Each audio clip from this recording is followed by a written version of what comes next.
پچھلے جمعۃ المبارک ہم نے افواج پاکستان اور پاکستان اور انڈیا کے مابین ہونے والی جس جنگ کا تذکرہ شروع کیا تھا، اللہ رب العزت نے مسلمانوں کو فتح و نصرت عطا فرمائی،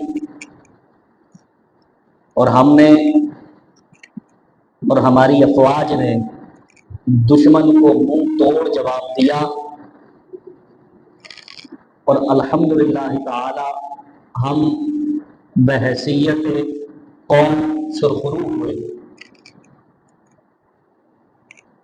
6 اور 7 مئی کی درمیانی شب انڈیا نے پاکستان کی سرزمین پر، اس پاک سرزمین پر جو اپنے ناپاک حملے کا آغاز کیا تھا، آخر کار 10 مئی کی صبح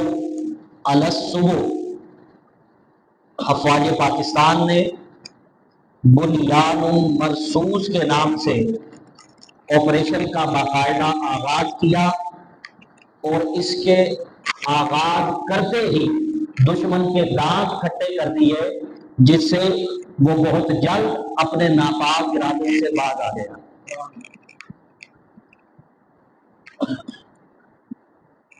تو قبل اس کے کہ میں اس آپریشن بنیان مرصوص کے نام پر اس کے نام کی وضاحت کروں، میں جس آیت سے یہ آپریشن کا نام تجویز کیا گیا، یہ آیت سورۃ الصف کی آیت نمبر 4 ہے، جس میں اللہ رب العزت نے ان لوگوں کے ساتھ محبت کرنے کا اعلان فرمایا جو اللہ کی راہ میں جہاد کرتے ہیں اور اللہ کی راہ میں لڑتے ہوئے وہ سیسا پلائی دیوار بن جاتے ہیں۔ ان کا ذکر کرتے ہوئے اللہ رب العزت نے فرمایا ان اللہ یحب الذین، کہ بے شک اللہ تعالی ان لوگوں سے محبت کرتا ہے۔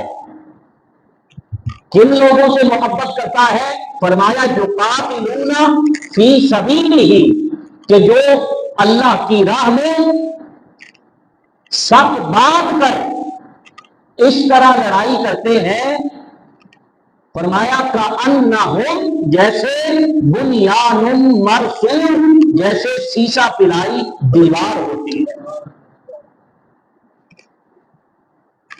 تو اللہ رب العزت نے یہاں پر فرمایا ان اللہ یحب الذین، اللہ تعالیٰ ان سے محبت کرتا ہے۔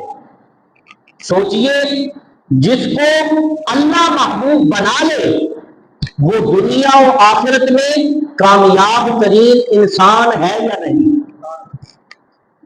لیکن یہ محبت ایسے ہی نہیں مل جاتی، یہ محبت قربانی مانگتی ہے، یہ محبت تقاضا کرتی ہے اس چیز کا کہ اے بندے، اگر تو چاہتا ہے کہ میں تجھ سے پیار کروں اور تو میرا محبوب بن جائے، تو فرمایا اس کی شرط کیا ہے؟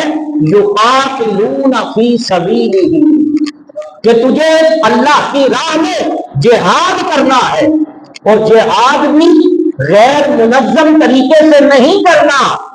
فرمایا سب باندھ کے نظم و ضبط کے ساتھ یکجان ہو کر۔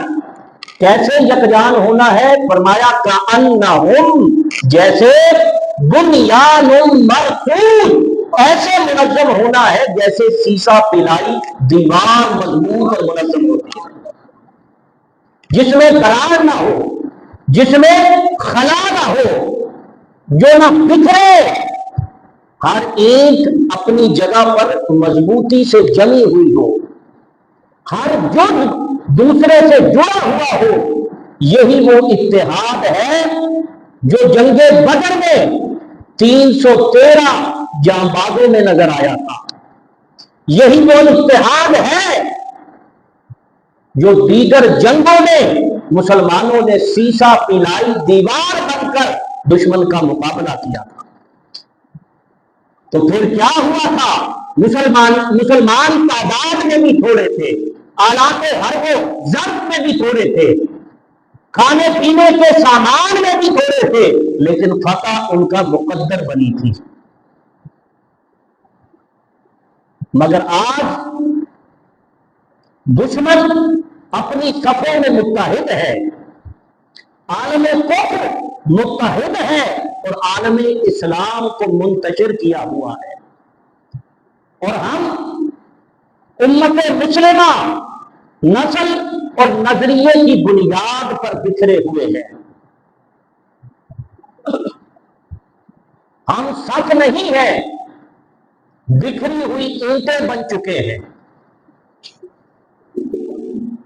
اور اللہ تعالی ایسے منتشر لوگوں کو اپنا محبوب نہیں رکھتا۔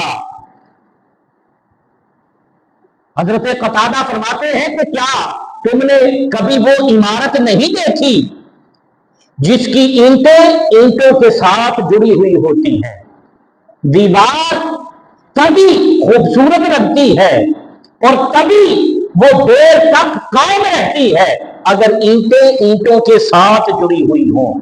اگر ان میں خلا ہو، اینٹیں اونچی نیچی لگی ہو، نہ وہ خوبصورت لگے گی اور نہ دیر تک کھڑی رہ سکے گی۔ تو اب وقت آ چکا ہے اس چیز کا کہ ہم فکری، نظریاتی، دعوتی اور عملی میدان میں ایک صف بن جائیں، ورنہ یاد رکھیں تاریخ کا پہیہ ہم پر دوبارہ آزمائشوں کی گردش لا سکتا ہے، دوبارہ ہم پر آزمائشیں برس سکتی ہے اگر ہم بنیان مرصوص نہ بنے، اگر امت مسلمہ بنیان مرصوص نہ بنی، سیسا پلائی دیوار نہ بنی، تو ایسی آزمائشیں بار بار آتی رہیں گی۔